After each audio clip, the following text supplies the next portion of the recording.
Hello everyone, welcome to the Desolation Sounds Podcast. My name is Stephen Hook and this is a podcast celebrating everything to do within the world of alternative music, be that rock, punk, metal or extreme metal.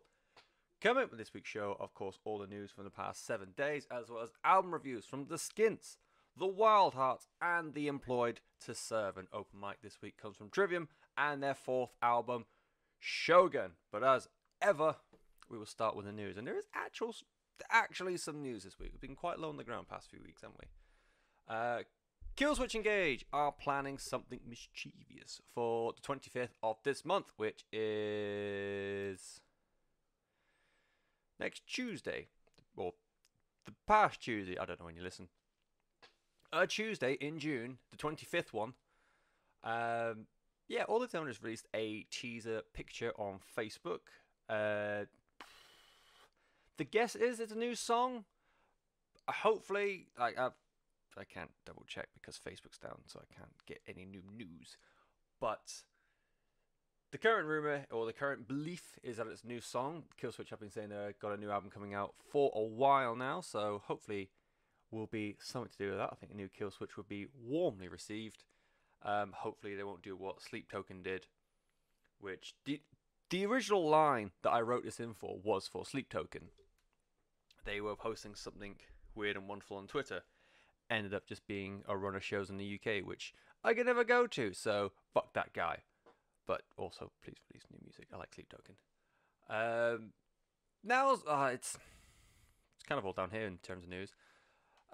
Leeds punk group The Human Project are to go on hiatus indefinitely, along with the fact that their drummer Mark is leaving the band. In a statement on Facebook, they basically said that their own lives have gotten in the way a little bit. They need time to decompress and just sort everything out, like outside of music. And of course, like Mark is leaving as well.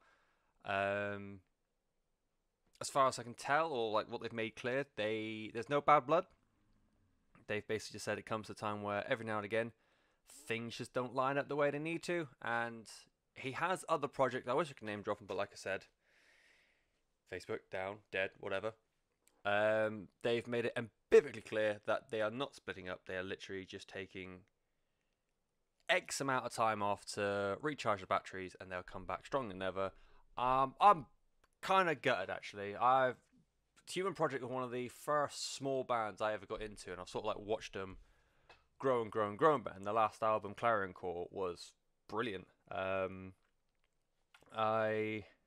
To name drop myself, I helped get them an artist for that, and that's like my one claim to fame in the music industry right now. In terms of like just them as a band, I'm gutted that they are going on this break, but in terms of them as people, if they need the break, then fucking go for it. You can disappoint as many fans as you want, but as long as you guys look after yourself, who gives a shit about anyone else, right? And the big story that's pretty much dominated all the news really. It's got a lot of mainstream attention as well. Dave Mustaine, lead singer of Megadeth, has announced that he has throat cancer. He has also put in his statement on various social medias that he's already on treatment, and the treatment has a 90% success rate, which is obviously fantastic news. The 2019 Mega Cruise will still go ahead, which they are planning, and him and the rest of the boys in Megadeth, are all still working on a follow-up to Dystopia, which I think I remember reading that they were looking at 2019 release. I imagine now it will be pushed back to next year, which obviously is no problem at all considering what Dave is about to go through. He's extremely positive about the success rate. Like I said, 90% success rate. Success rate. Jesus Christ. And yeah, it's scary news. Absolutely. And he's had support from Tony Iommi, who I believe also had some kind of... He had leukemia, I believe. He also had some kind of cancer. From what I remember, I believe throat cancer has quite a high success rate anyway, so all the best to Dave. I know he'll never listen to this, but you know, sometimes the music doesn't matter. So a bit topsy-turvy in this sort of thing. The prognosis is good, but, you know, the fact is facts. But, like we said, all the best of luck to Mr. Mustaine. We have a little bit of new music out this week as well. Wear Your Wounds, the supergroup formed by Jacob Bannon of Converge, a very massive sounding post-metal, I should say. They have a new song out called Shrinking Violet. It comes from, I only found out about it literally as a press record. It is pretty standard Wear Your Wounds at this point. Very big, very... abrasive might be the wrong word. The guitars on it are still very heavy, but the whole thing is quite the mood of it is still quite relaxed, and you can sort of lose yourself in it quite a bit. Post-metal, I've talked about before, is not an easy genre for me, so I've only given it one listen, so I can say it is very Wear Your Woundsy from what I know about them so far. If you're into that kind of thing, do give it a listen, because anything with Jacob Bannon involved is always going to be good. The second album, Rust on the Gates of Heaven, comes out the 12th of July.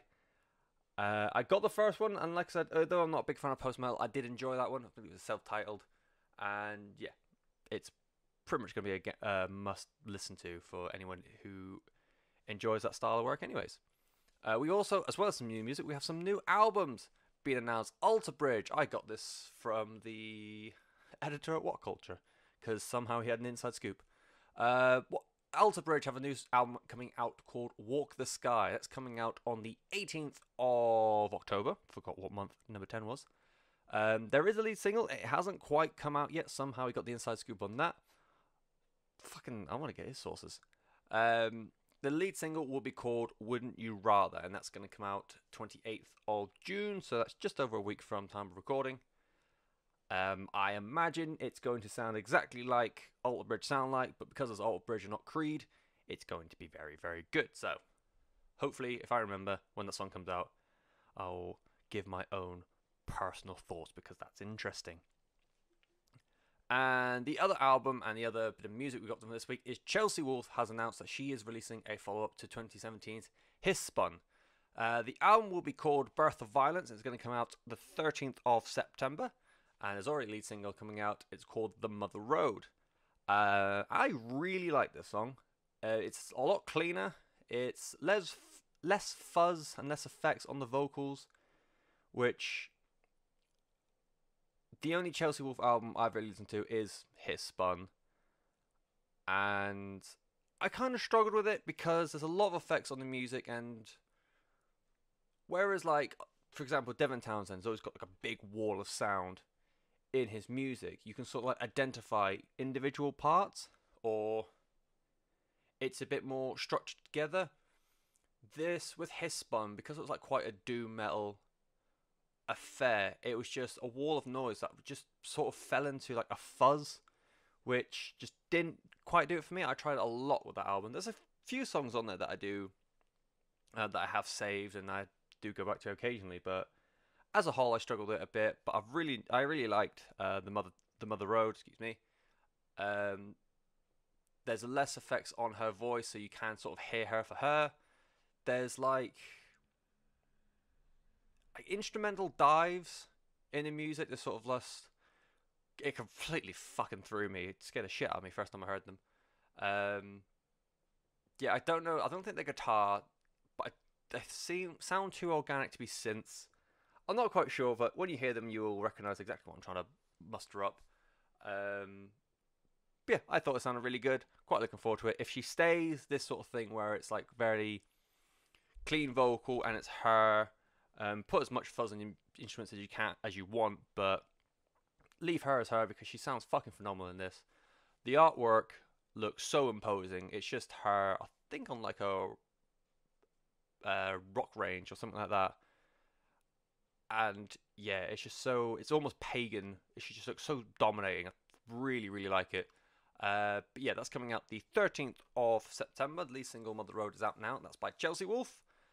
And yeah, that's all new albums and new music as such from the week. So let's get cracking with album reviews, and we will start with the Skints.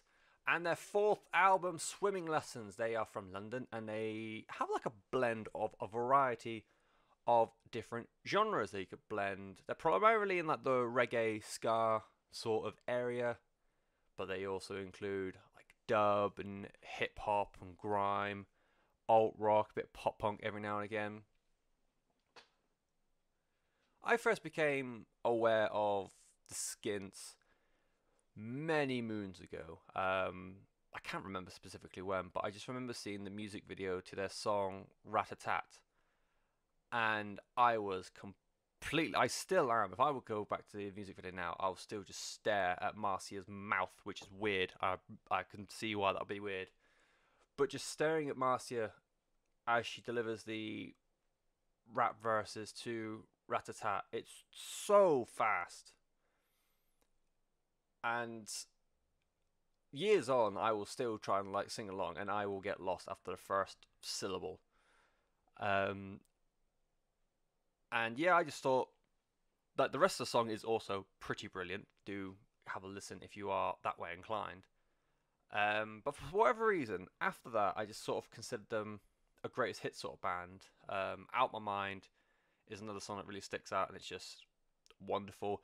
I think because, like, I've only recently gone onto Spotify, I just had so much hassle trying to find their music because they've always been fairly underground, and they have slowly garnered that reputation, a well-deserved reputation, but, you know, I did always find myself wondering when they were going to break through that, like, proverbial glass ceiling and get, maybe not just more of a commercial attention as opposed to mainstream, because I just think they've got so many different things going on, so many different ideas, so many different genres, that there must be a mix in there somewhere that will be like chart worthy or daytime music channel worthy, you know? And like with Swimming Lessons, it is more of the same as that. There is pretty much every genre of rock and grime and ska and reggae going on all at once, and it sounds fucking fantastic.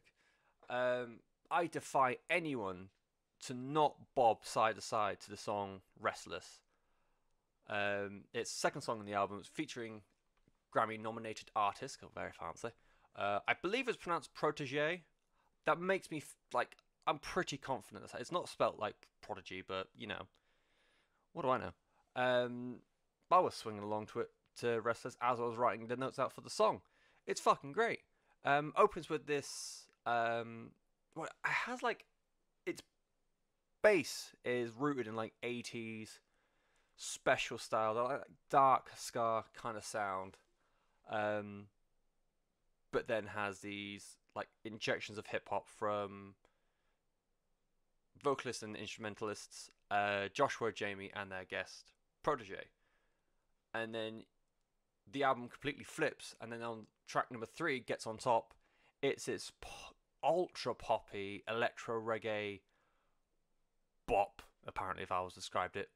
And it's got a massive chiptune breakdown, which I was never expecting to hear chiptune in a reggae album, but you know, and it absolutely sounds mad, and it is.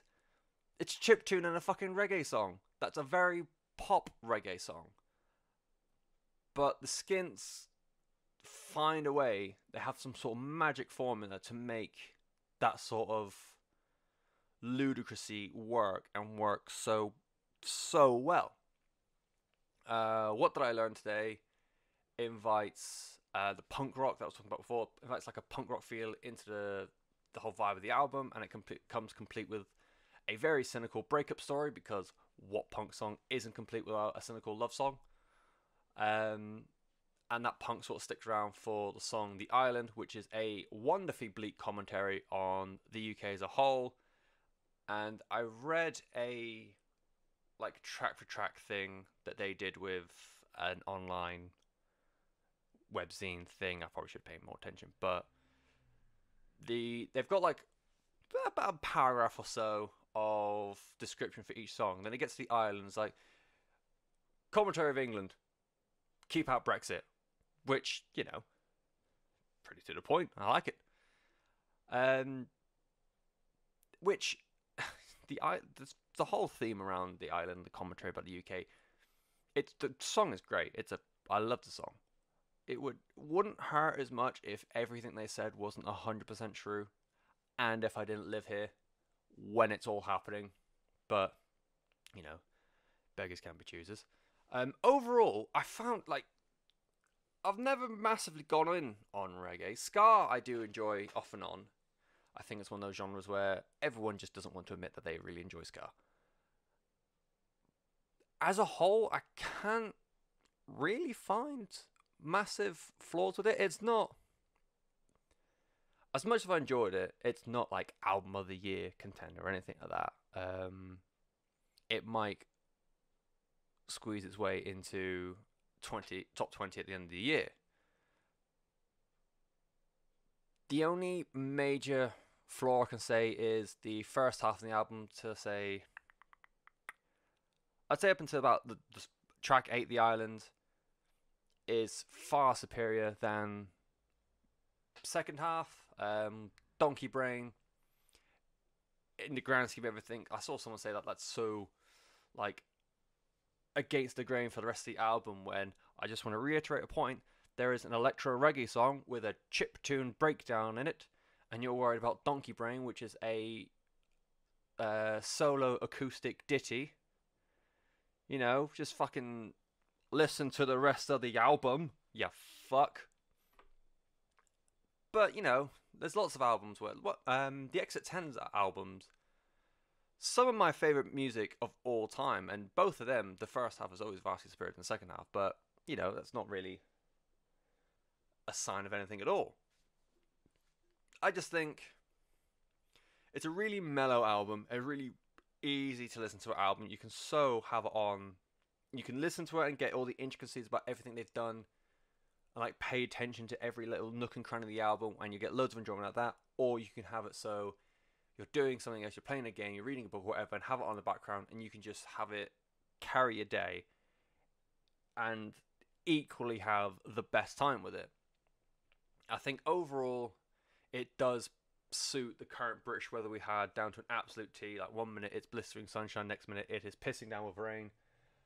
At the moment we are directly in the middle because it was sunny and I had the door open, and now it's grey as fuck and dark. It's 3 o'clock in the afternoon and you'd think it's fucking 8 o'clock at night, even though that's a bad time. It's bright daylight at 8 o'clock at night at the moment. Either way, it fits. You can be dark and gloomy, or you can be happy and cheery. I know which version I'd rather go for. I saw someone somewhere, I believe it was on their own official site, they brand themselves as tropical punk. And you know what? So fucking accurate. It's brilliant. Have a listen for the Skints if you are a fan of Newtown Kings, Gentleman's Dub Club, and the one that I'm not, maybe those two bands, it was more finding them. I think there are similarities there, but if you are a fan of them, go for it. The one that I always went back to is Sonic Boom 6, which a band that gets lots of flack. I really enjoyed them back in the day. That self-titled album was fucking brilliant.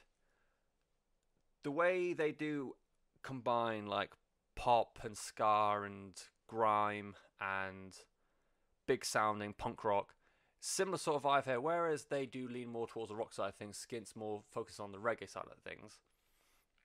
But I think the overlap is there. So Sonic Boom 6, Gentleman's Dub Club, and Newtown Kings. Go for any of them. Go for album number 4 from the Skints. It is called Swimming Lessons, and yeah, really, really, really fun start to the week, even though it's the third album I listened to this week. Either way, next up we've got the Wildhearts and Renaissance Men. It is the 9th album from the Newcastle hard rock quartet, if I remember correctly. It is quartet. Why am I thinking that? The album art is right there. It's got 4 people. That's a quartet. Good. It is their first album in 10 years, and their first album since 1997's Endless Nameless to feature bassist Danny McCormick. And right here, right now, I'm going to say I've done the Wildhearts a massive disservice over the years. I've heard about them a lot. A lot of the podcasts I listen to is forever banging on about the Wildhearts. Ginger especially is an underrated rock god in their opinion. Every time I've heard about them, and every time I've like looked at them and maybe thought, should I give them a listen? I have 100% based on looks and um, reputation alone. Sorry, I have 100% just labeled them as dad rock and never gone into them. I'm a complete fucking idiot. This has been amazing. I wish my dad listened to this music. It's fucking brilliant. I've in between this, the Skints and Employed to Serve and Trivium. It's been a really good week for music. I probably should have mentioned everything's going to be good this week. You're welcome. The opening riff of Dislocated, the production, it's just the sign of things to come. The production is so good. Like the mix, like the guitar sounds so beefy. The bass is allowed to shine through, and there's times where it is the forefront. You know, it feels like there's a sense of pride that Danny is back in the band. From like Dislocated, that really powerful, really strong opener, into Let 'Em Go, you've got this like Dropkick Murphy, fucking Flogging Molly-esque folk belter, which it feels like you've got about 4 or 5 songs happening at the same time, but it doesn't sound dysfunctional, it doesn't sound confusing, it doesn't even sound, and dare I say this, it doesn't even sound progressive. It just sounds like an absolute party. Like Frank Turner wishes he could write folk songs as good as this. And then from there, so you've got like a big riff rock heavy opener into this like folk rock sort of party song. And then the third song was the title track. It just has the absolute maddest and dumbest rhymes and just general lyrics that you could probably think of. He's repeatedly like shouting Arriba and bangs on and on about tequila as if he's like auditioning to be in Corpaclani. But there's just this weird charm about it all where, like, if you go to any other record and you've got someone shouting about tequila and rhyming with Arriba, I would tear my fucking hair out what's left of it. But there's this weird charm that they make it sound so good, and part of me hates that because I don't want to like a song that rhymes tequila with Arriba. But it just works, you know? And that's the album from top to bottom. There is this wonderful charm to everything. Even when Ginger is at its like most serious, like a song such as Diagnosis, you can equally find yourself gearing up for the revolt against mental illness, and you know, going against everyone who says like it doesn't exist or it's underfunded or blah blah blah blah. Like rising up against and fighting that fight. Equally, you can find yourself listening to that song, grabbing some mates, grabbing some drinks, and just acting like twats because why the fuck not? You know? Little Flower sounds like a song the Beatles would write if they had discovered a proper distortion pedal. And Emergency, Fentanyl, Babylon will of course win my heart because it has mute scratches, a big gang vocal, and is lyrically very, very bitter, which is kind of like the Holy Trinity for me. I was honestly so wrong about the Wildhearts. Like I said, for whatever reason, I think because they are in a lot of, they get featured in Classic Rock magazine a lot, and I think somewhere along the line I must have seen them with that Classic Rock label, and I'll be the first to admit I don't go for that Classic Rock sort of shit at all. And I've done the thing that I've been so angry at for years, where people will look at a band for their image and judge them based on that. I've done the thing, lads. I've absolutely done the thing, and I'm so glad that I'm wrong. And like I said, I wish my dad listened to this kind of music. I just think it's fucking great. If you listen to Therapy, or there's a good Guns N' Roses vibe in there as well. And for a more modern take, if you liked the Puppy album, I feel like I've talked about Puppy a lot in comparison albums, where it's big, riff-heavy rock music with a very strong vocal line as well. Definitely going for Wildhearts. So that's Puppy, Guns N' Roses, Therapy. go for the Wildhearts and go with album number 9. Album number 9.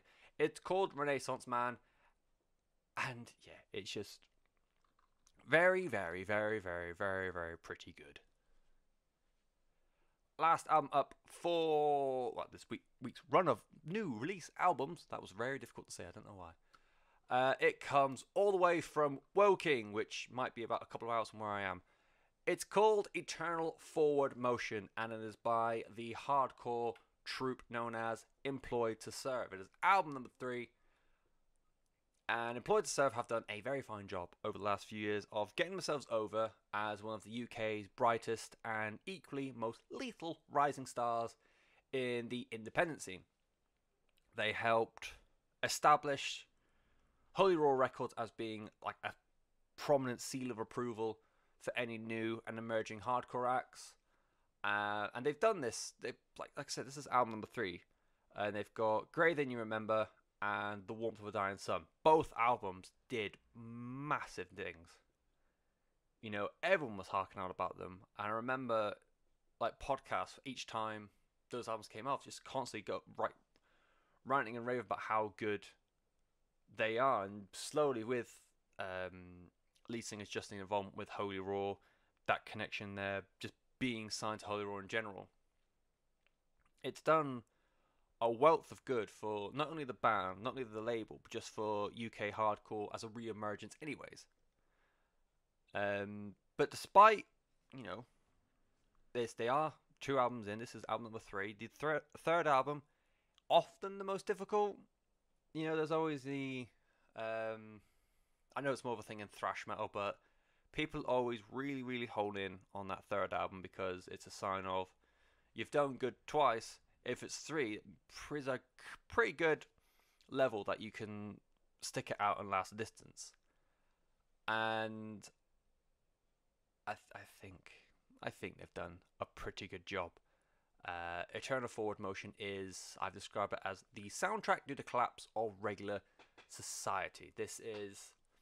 It is needle sharp riffs, drums with enough of a stomp that they will bring down a building around you, and throat-popping shrieks that would make the voices in your head run for their very lives.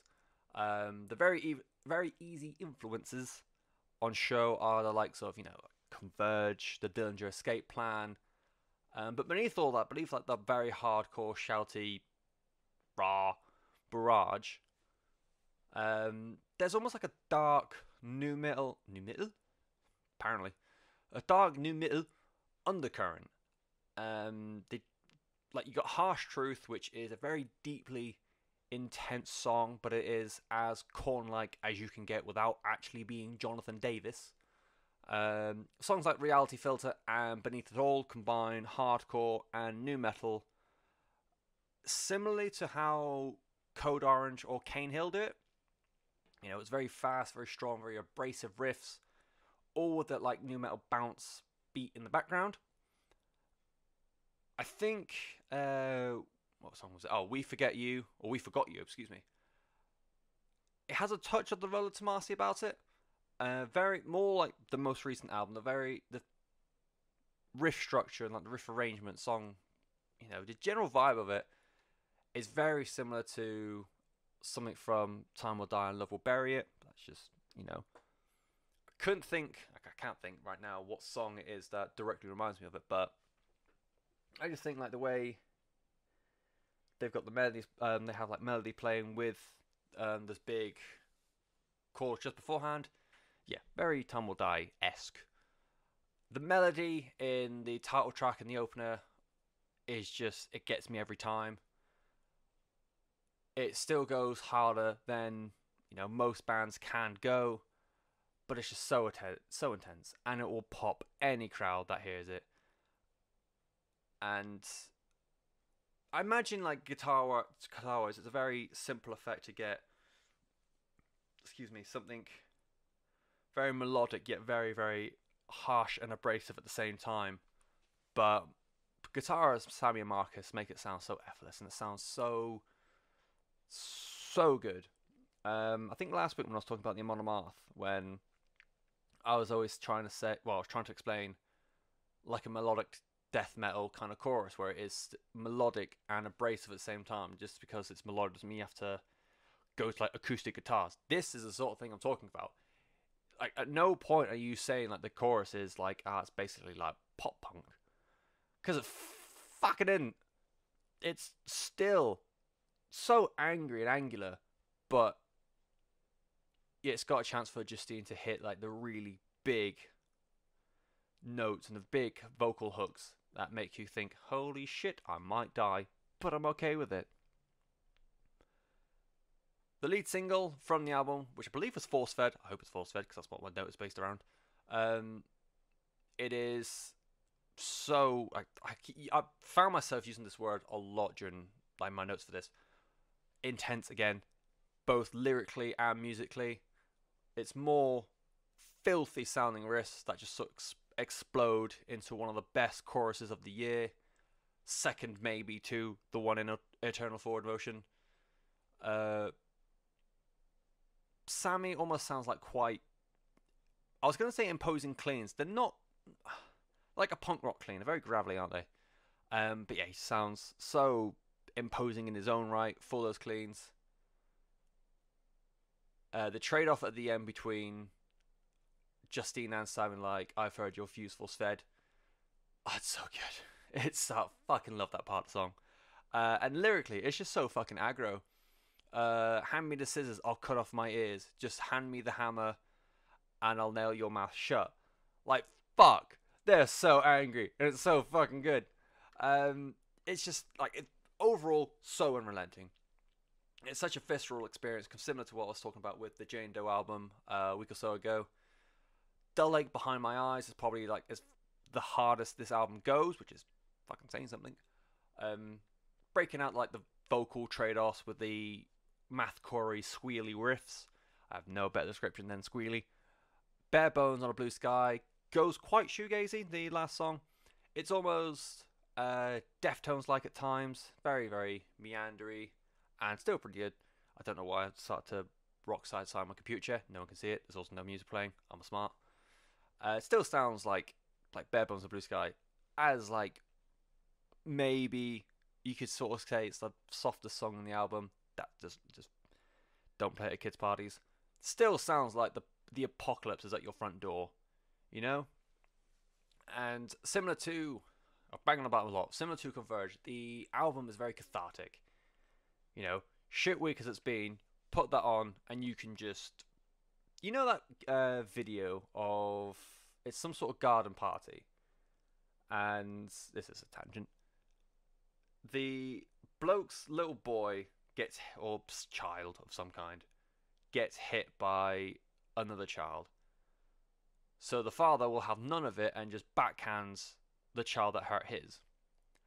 Cue, like, everyone going up to him saying, you can't do that, and he's just slapping and slapping and slapping. The police comes in and he slaps them. This is what goes through my head every time I hear this, and I'm walking down the street. It's just, I could walk past people and backhand and front hand and backhand and front hand, because that's about as aggressive as I can get because I'm a massive puss. But the fucking Employed to Serve makes you think that you can do a lot more than what you're actually capable of doing, which, no, quite nice.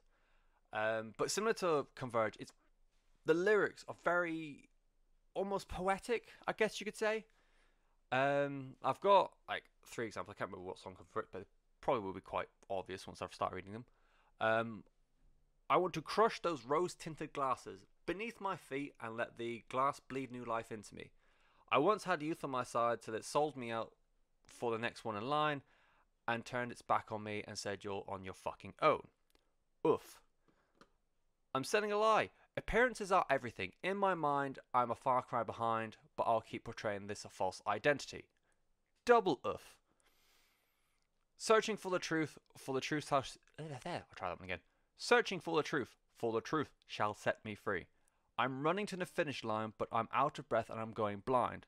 Blinded by the blur of this nauseating velocity, blinded by my own idea of what's good enough for me.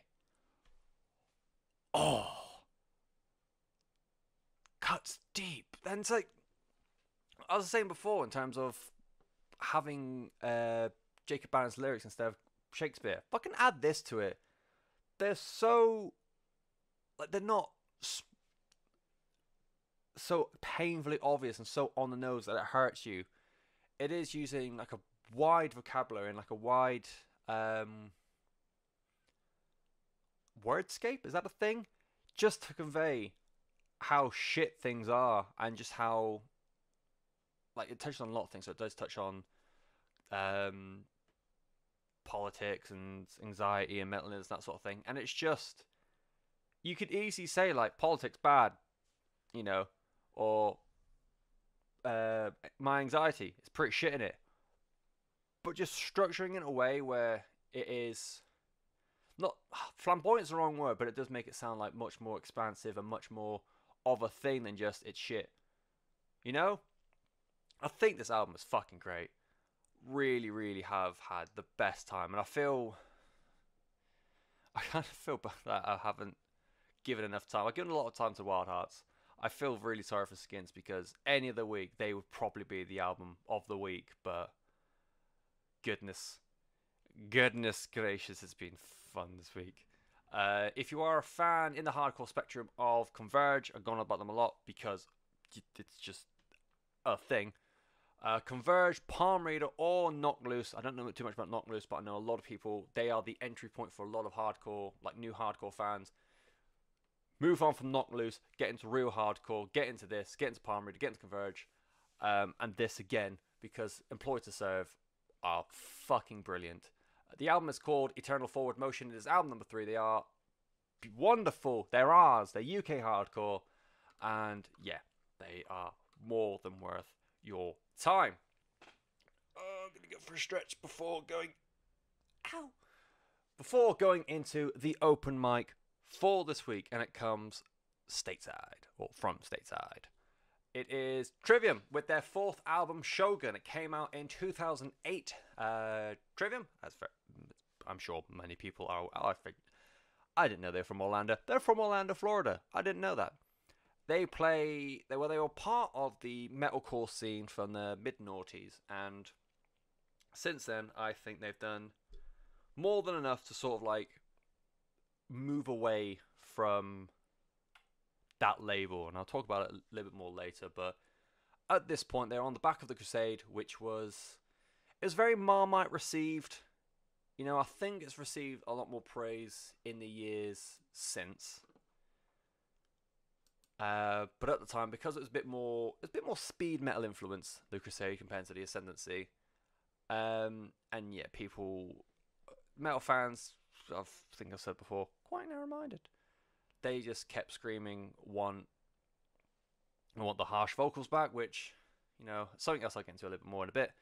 But overall, Shogun was also the first album that they had where they chose to not work with producer Jason Swakoff, who, I really hope I got that right, Sukoff?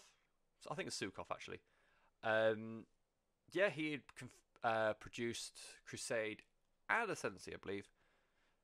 And for Shogun, they got, and I'm going to get this wrong, I absolutely know I am, Nick Raskulinecz? Let's go with that, Raskulinecz. He was at the helm instead. You know, all that effort to try and pronounce his name, I didn't write anything about him. He did a fucking great job on here. So definitely look for more stuff by him.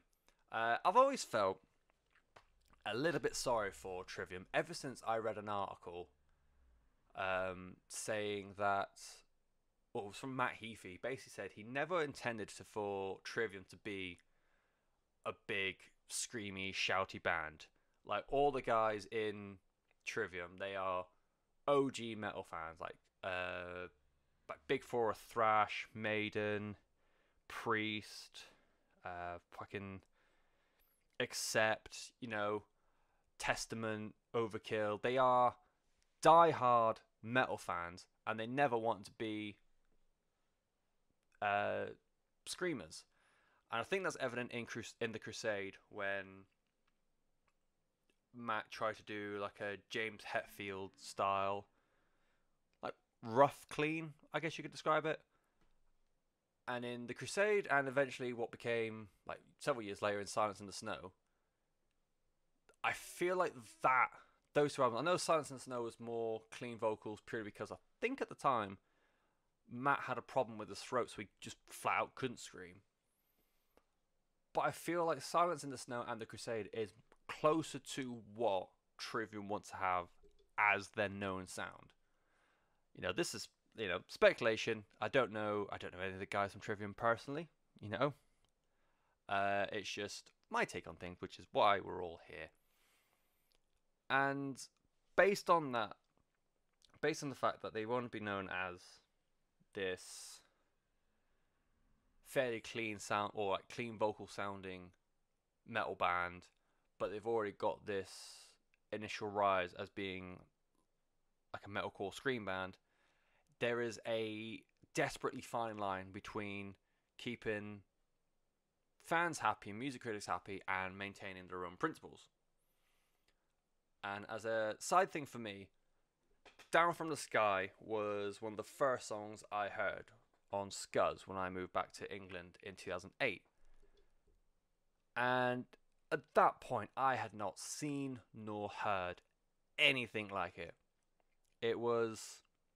It's a sinister video that just looks like it's in an underground bunker somewhere, where it's just like clips of war and more war cut over the top of it. And you combine that with a song like Down From the Sky, which is so intensely heavy, all on daytime TV. It was a good time. I was completely fascinated. I think that, because it was Down From the Sky,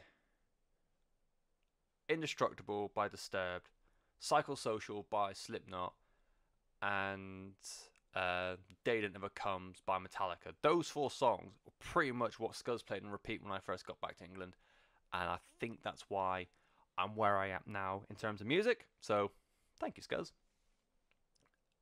A 2008 release date for Trivium must have been either the bravest decision they've ever made as a band, or equally, potentially, the silliest.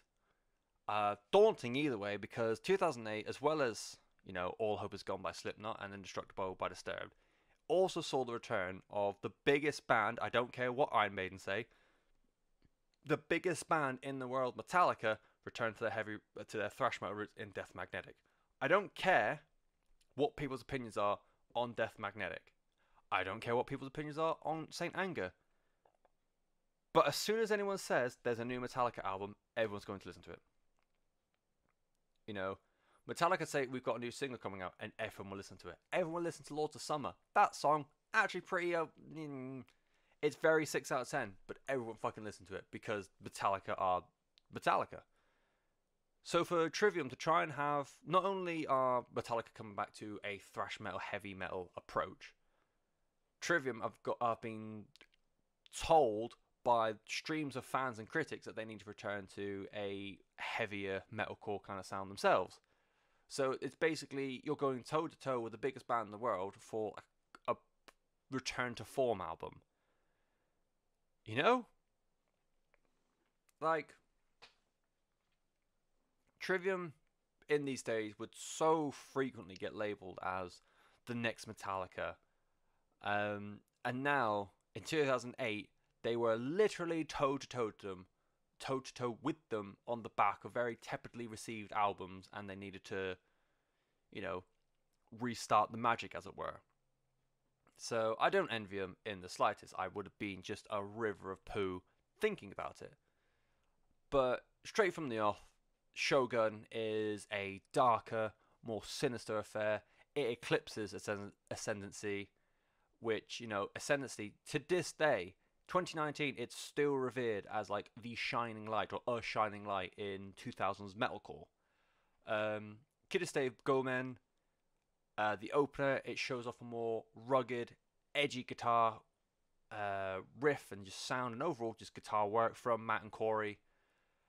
It's a near melodic death metal execution by Travis on drums, and it does mark the return of those harsh vocals from our Twitch lord Matt Heafy. The juxtaposition in the chorus, when it does go full Ascendancy era Trivium, is where, for me, the song really, really picked up and really, really like lit up for me. The massive melodic bridge that leads into the breakdown solo combo is just thunderous. My God, is it good. The album as a whole is a much darker affair, like I said before. It's a lot darker than previous efforts. Songs like Kalisto Gomen, Down from the Sky, He Who Spawned the Furies are like the notable examples of this. It is pounding beats over, soaring harmonies, and that's traded with propulsive riffs that rip their way through the songs. It is, you got other songs that sort of like reference it mildly, like Insurrection was one of the ones that I also want to make a note of. And although it is an evolved sound, they will still kind of make references to previous efforts. Torn between Skillet and Charybdis, Into the Mouth of Hell We March, and Throes of Perdition. They all sit in a realm which is somewhere between the metalcore heaviness of Ascendancy and the speed metal melody of The Crusade. And on Shogun, Matt just shows off how much of a versatile vocalist he is, and a trait that's followed him ever since, despite how many people try to ignore it and say he should just do screams. Fuck those guys. From screams to growls to cleans to the like James Hetfield worship, which fuck you. If you haven't tried to do the James Hetfield vocal line, you're a fucking mong. Go away. There's not a point in this album where where fucking Matt lets a side down vocally, or even guitar work. I don't know why I specifically said vocally, but he just fucking nails it. Absolutely nails it. The strength he has to nail every single note is unfathomable. It's insane. I don't think I pronounced that right. Unfathomable. There we go. And I have a habit of like either glossing over bassists or making them a bit too acutely aware, but I think Paolo is a fucking brilliant bassist in this. To be a good bassist, you don't have to have like the intricate bass lines or like a singled out sort of bit to show, hey, look, we have one. Technical wise, he can surpass or match Matt and Corey note for note if he wanted to. I've no doubt about how I've seen like little videos of him doing warm ups and little diddlies on Instagram. He is such a good bassist from a technical point of view, but in this, he knows how to highlight those low end rhythm sections to make either a riff sound meatier, add to the weight of the bass drum lines from Travis, or whenever Matt and Corey are doing solos, just keep that like low end portion of the song just still sounding so dense and heavy. And his clean work as well, his clean vocal work, it does wonders as well. And the song that I really want to point out for this is track number 9 of Prometheus and the Crucifix. It is momentous sounding chorus. It's so fucking good. It reminds me of like a pagan church choir. I don't know if pagans even have churches. That's what I imagine one would sound like. It's fucking great. The fact that people have doubted Trivium after all of this is fucking appalling. They burnt any bridges they may have had connecting them to that whiny metalcore from the mid-2000s. Their heavy metal credentials should not be questioned. Like I said, these are all massive metalheads. And they want to just play like they're heroes, which who the fuck doesn't? Like, this was something that like frustrated me as hearing it. They said, or just reading old reviews. Like, he's trying to act too much like James Hetfield. Oh, they're trying to be another Metallica. Who doesn't want that? I want to be the next James Hetfield. I want to be the next Metallica. Me, by myself. If all these criticism came after Vengeance Falls, maybe I would agree with it, because for me, I think Vengeance Falls is their weakest album. Bear in mind, I've never listened to the debut from Members to Inferno. and I think that they're the only two I haven't listened to properly. But you know, if it was on the back of that, maybe, because I do remember it was fairly like it wasn't the best received Trivium album. But this questioning of whether or not Trivium are the metal enough, or whether or not Matt is his own vocalist or just trying to copy everyone else.